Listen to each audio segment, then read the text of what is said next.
Welcome to Allie's Attic Show, where you never know what kind of surprise you'll find in my attic. I'm your host, Allie, and today my surprise is a 21-year-old American singer-songwriter from a small town near Los Angeles, California. Please welcome Sami Siteman. Hello, Sami. Hi, Allie. It's so nice to be on the show. Oh, I'm so glad you came on the show. I love your music. And you know what? You look exactly like I pictured you would. I don't know, but you do. You do. So you started out when you were how old, Sami? I have been singing and writing songs a little later, but I've been singing since I was since I could speak, really. My dad was in the music business for a long time and now is not, but he's always been into music. He's been in some bands, and so it's been like a big part of his life and then thus also mine. So I've been singing for a long time and writing songs maybe since I was like 12. Wow, 12? Yeah. I wouldn't know what to write at 12. It wouldn't make sense. It would be all teenage angst, I think. Oh, believe me, I did not say they were good. They were terrible songs. Oh, but at least you got started. Yeah. You know, it's my passion, and it's always been just a huge part of my life. So awesome. Okay, so then when did you start writing good songs? Because I've listened to both of your songs, and they're both very good. And I've listened to a couple of other of your songs, and I like the way you write them and then perform them. And one song we'll talk about later caught me by surprise, and it's one of those songs that is in your head and it will stay there. And that's a good thing. No, that's a good thing because you want it to be in people's heads. Like, you know how sometimes you get a song in your head and you're like, where did I hear that? One of your songs is exactly like that, and that's perfect. And you want a hook, and you got one. Thank you. You're welcome. Now, so you started writing when you were 12. You obviously have gotten better. Now, you also play the ukulele, and you're learning the guitar, and you also play the piano. Yes. So I started piano lessons when I was around 11, and I took piano lessons from two different people, one to begin with, and then one who I stuck with for a long time, until I went off to college. So for about 7 years, I took piano lessons, and so I was somewhat classically trained for a little while. And I have to tell you, I'm so sad because I've really lost most of that actual piano playing. So because now I use the piano more as a tool to help me write songs, and so I use it more with chords and things like that. So it's a little less intricate than it was before, and I'd love to get back into it, really play pieces. But yeah, so I play the piano. That's my main instrument. That's where I feel the most comfortable. But I play also ukulele. I started about 2 years ago, and it's really fun. Stringed instruments are awesome, and they give you a totally different feel and a totally different sound. And yes, I am starting the guitar. I just got a guitar a couple weeks ago, and I'm really excited to be starting to play it. My dad's played for 50 some odd years, so he's gonna help me out a little bit. Well, yeah. You have a built-in teacher, kind of. Yes, I know. I'm super lucky. Yeah. Now, you released your first and ever EP so far? Yeah. Okay. Yeah. So you released, it was What I Should Have Done, and it was released December of 2017. So how is that going for you? It's been going amazing. I mean, it's so cool to just see people's support of it. People I know, people I don't know. It's been really, really heartwarming to me to just see the outpouring of support that I've gotten for it. It's also at the same time, it's a process. It's my first EP ever, and so I have to take a step back and realize that and remember that it is my first one. And so first of all, hopefully there's more and better to come that I can always learn. I mean, it was a learning experience. We made it, we recorded it in a family friend's backyard studio. Oh. And so it was very homemade. I mean, we really it was the lowest budget you can think of, and so it was just a really big learning experience. I produced the tracks on just my laptop with Logic, the program, and so I learned so much by just doing that. So I just have to remember it's a learning experience, and I think sometimes, we all have this big dream, right, of having people hear our songs. And so I have to I know I keep saying this, but I just take a step back and remember this is my first one, and not everyone in the world is going to hear this yet. I have to be patient. Exactly. And so I know that even though I've been so grateful for the amazing support that I've gotten so far, I also know like it's not super popular yet, and that is okay, because it's my first one and nobody knows who I am yet, and so Well, they will. fine. They will. They will. They will. Okay, so now I listened to both your songs that you sent me. Plus, I said I've listened to a couple others. What kind of? You're not really one genre. You're kind of a few of them, right? And that's how you like it. Yeah, it is. I so appreciate you saying that actually, because I always people ask me like what genre I am, and I'm kind of like, well, I'm a singer-songwriter, but I'm also I have a lot of pop influence, and I have a lot of country influence, and I have a lot of rock influence. Because I've grown up with just so many different musical influences. I'm from California, and so it's like it really is like a big melting pot of people and of music, and so I've just grown up with a lot of different influences, and so yeah, it's just I would say for labeling purposes, I'm a singer-songwriter, but for all other purposes, I really don't think I fit quite into a genre, and I kind of like it that way. And I think it's a good way to be. You're not putting yourself in a box, right? Like you can cover all kinds. And I mean, look at Shania Twain and, all these other ones. And who else? Christina Aguilera. And who else is saying country? And when Kelly Clarkson. I like the fact that they are not just one genre, that they explore others. And it's funny because one of your songs sounds country. And then one of your songs sounds, I can't even, it's like when you go into, like if you're in the 50s and you go into an ice cream parlor and they're playing the jukebox, that's the kind of song you'd hear. And I love that. Love that. And it would be a perfect song for like a movie soundtrack, people. So anyways. Wow, I'm so honored. Yeah, you're welcome. Now, okay, big exciting news. Last weekend, tell me what happened. Yes, so last weekend I actually performed at a venue. It was really my first gig kind of ever as like a solo artist. I did like some plays and like some talent shows and stuff when I was younger, but this was really my first gig as a solo artist. And so I played at the Canyon Club in Agora Hills, California. It's like about 45 minutes north of LA. And it was amazing. I opened the show for the Dan Band. I don't know if you've ever heard of them, but they are hilarious. They're like a parody cover band, kind of. Oh, okay. And they actually were featured in The Hangover and several other films, and so they were just absolutely hilarious. We were like crying laughing. So I opened for them, and the supporting act in between me and them was Operation 90s, who's also an amazing cover band. So it was just an incredible experience. I had my dad playing guitar for me. I had the family friend who helped record, played bass, and I had a friend of my sister play drums. And so it's really been like in the family, in the friends group, helping me do this. That is awesome. How were the nerves? Were you nervous? I was kind of nervous. I think because it was my first like real gig, I'm not used to playing with monitors. And so the monitors kind of threw me off a little bit because we only got like a 10-minute sound check, So I was a little nervous because of that, but we really had practiced so much. We practiced hard. We rehearsed and rehearsed until we knew it like the back of our hands. And so I felt ready. I felt prepared. Aside from the monitors, which was kind of like a curveball, I felt really prepared. And it was so much fun. I mean, we got such a great audience. I got to spend time with some family and friends I hadn't seen in a while. Got to meet some new awesome fans, which was so cool. So yeah, it was awesome. You know what? And I think too, probably it helped that like your dad's playing guitar and you have friends. And so, I mean, when you're on stage, you can, if you are like, oh my God, you can always just look over at your dad or, just to calm yourself down. So that's a smart move. Well, I'm sure that you're going to be doing way more because like I said, like if you don't take off, something is wrong because I love your voice. You have a very unique voice, Sami. Like when you sing, it's you. Like you just have this unique sound to you, which is good. You want that. Now, where are you going from here? So right now I am working on some new stuff. I'm working with a really awesome producer down here in LA. He's great, and we're working on this song that I've kind of had in the stock for a little while, but haven't done anything with. So we're fixing it. We're making it better. So we're going to be recording that soon. I don't know if you know this. I don't think I told you yet, but I am actually also a DJ.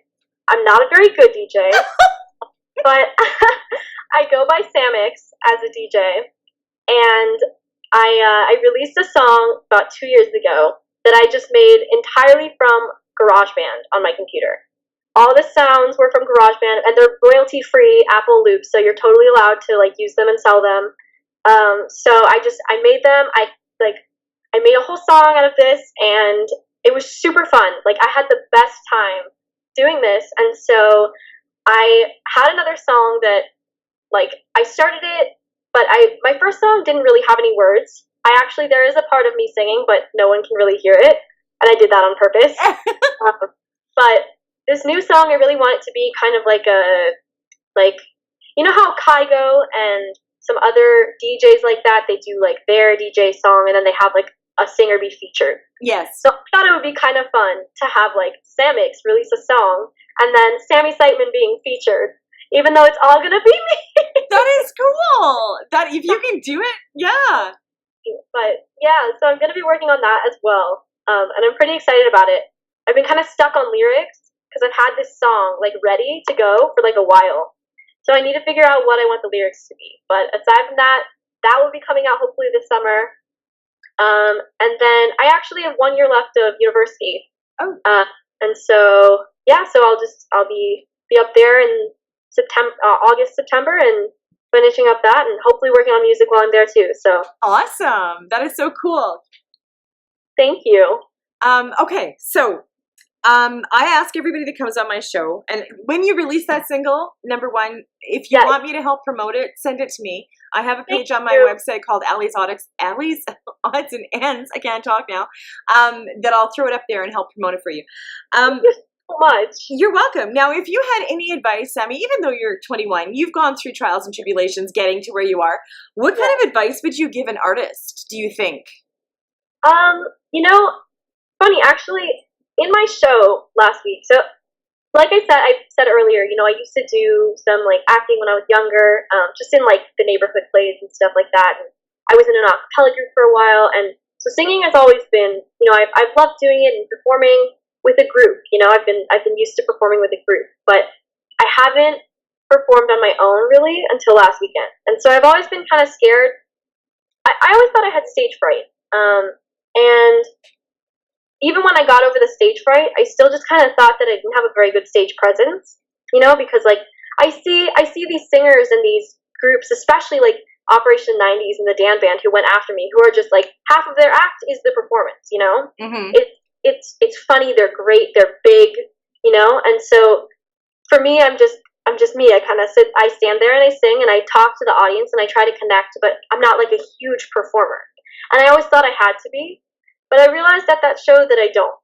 And people told me that they loved my stage presence because I was just being me and trying to connect with the audience. So I would give the advice to just be yourself, because whatever you have to offer is more than enough and is unique and special, and you'll connect with someone. So if you are the big performer, that's awesome, do that. If you are just a singer who stands or sits on a stool and plays their instrument, do that. So I think my biggest advice is just really to be yourself. That is great advice. And let's think of Adele. Adele sits on a stool. Exactly. And then she sings. And that's all she has to do. That's all you have to do. You're captivating just talking to you. So singing is just an added bonus. Okay, so what two songs are we going to hear of yours? So we're going to hear Royalty of Town and What I Should Have Done. Royalty of Town is the first one on the EP, and What I Should Have Done is the last. I wrote Royalty of Town in my first year of university, and it's just a really fun song. I have to say, I actually typically write like sadder songs, and Royalty of Town is one of my more upbeat, happy songs, and so I'm really happy to like have that on the album and have that to kind of balance out the rest of it, the heartbreak, you know? Yeah. Now that's the song I like. If you watch movies and you see ice cream shops like back in the 50s, 60s, and they go in and they have those jukeboxes, this is a song I would think would be on there. And it's catchy and it catches you by surprise because you're not kind of really expecting it. And I love how you put it together. I love how happy it is. And I love because I'm a small town girl and you are a small town girl. So royalty of town, it talks about a couple, you guys, just so everybody kind of knows, and Sami, correct me if I'm wrong, because this is what I got from the song. Yeah. And how, they get together and then they're royalty of the town, and that's how it works in small towns. When you're a new couple, all of a sudden you're, popular, and everybody wants to know, like, when are you getting married, blah, blah, blah. So that song it captivated me because it's so true of small towns, and it's just a fun song. Like it. Now, What Should I Have Done is the sadder song, like you said. Yes. What I Should Have Done, I wrote What I Should Have Done, actually, that was the last song I wrote off of that EP. One of the other songs I wrote about 5 years ago, 4.5 years ago. The first song I wrote on that album, 4.5 years ago, and then 2 songs in between sometime, and then What I Should Have Done I actually wrote just about a year ago, about 51 weeks ago. And I wrote it actually on the 4th of July at like 2 a.m. Because of course that's the best time to write songs. I always end up staying up late, and when I get an idea, I just have to finish it. So I stay up and I finish it. So I wrote nearly the whole song that night because I just was going and going and going. And then we fixed the melody and fixed some of the words a little while later. But I wrote that song really kind of as a message of empowerment to anyone who's ever felt self-doubt or felt like they should have done something else in a situation, but to know that you are strong enough to get through anything. And at the end of the song, the character, realizes that she is strong enough to get through anything. And so, yeah, I think to me, I really love that song. I'm really proud of it because it feels like it really has a powerful message. Sorry, I can't even speak. It feels like it has a powerful message, and I hope that resonates with people, and I hope that people can relate to that and use it as a message of empowerment to know that they can get through anything. That is awesome. And I love it when people write songs for a reason, and that is an amazing reason. So I hope, everybody listens to it. And I mean, at the end of the day, you may do things that you probably shouldn't have done, but you can overcome it, which is we've all done it. Exactly. Now, you can purchase your music online as well as your website, which is SamiSiteman.com. It's going to be up on my website. People just click on the link. They can go and visit you, find out more about you, listen to more of your songs. Yeah. I definitely want you to keep in touch. Anything new happens, you can come back on the show. You can send me your singles. I'll help promote whatever I can do. I think you're absolutely adorable, by the way. I just love talking to you. First, before we go, what are you taking in university? So I go to UC Berkeley in Northern California, and I'm studying cognitive science, which actually has not a lot to do with music, but I love the brain. I think it is so fascinating. And so, I'm studying that and doing music whenever I can. Wow. So it's just been great. I'm really, really fortunate to be able to do that and study that, and also be able to do my music whenever I can. So awesome. Well, and they always say have a backup plan. I was a radio announcer for 18 years. Everybody said to me, make sure you have something else you can do, which I made sure I did. Yeah, you know what? Honestly, I've always been a person who just loves a million things. That's kind of how I was saying, I never really wanted to be one genre because I don't feel like I am. I've never felt like I had one only career that I wanted to do. I have so many interests. I love doing a lot of things. It doesn't mean I'm good at all of them. But I love to do a lot of different things. And so I feel like we all have just this one life to live, and I want to do as many of them as I can. So it makes me busy and crazy sometimes, but I try to do everything I can. So that is awesome. I think that's awesome.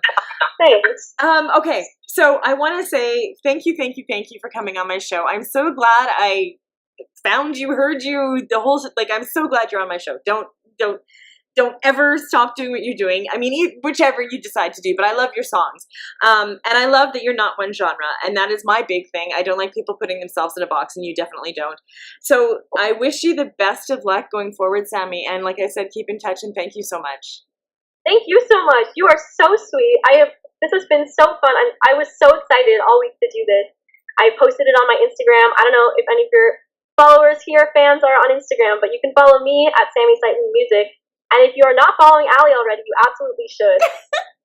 I was posting about you because I was so excited to show my followers that I was on this show. This is really my first talk show ever, and I was so excited to do it. Oh my God. Well, So excited. I know, and even your email, you said you were so excited, and then you got me excited, and that's what I love about artists that come on that are just, you know, upbeat and excited and happy, and because then it, you know, it's catchy. So then I am too, and I think like I loved I'm on Instagram, so this will be on Instagram and Facebook and Twitter, so it's going to be everywhere, and I have fans, like I said, all across the world, and they're going to love you. Like they're absolutely going to love you if they haven't already discovered you, because they should have.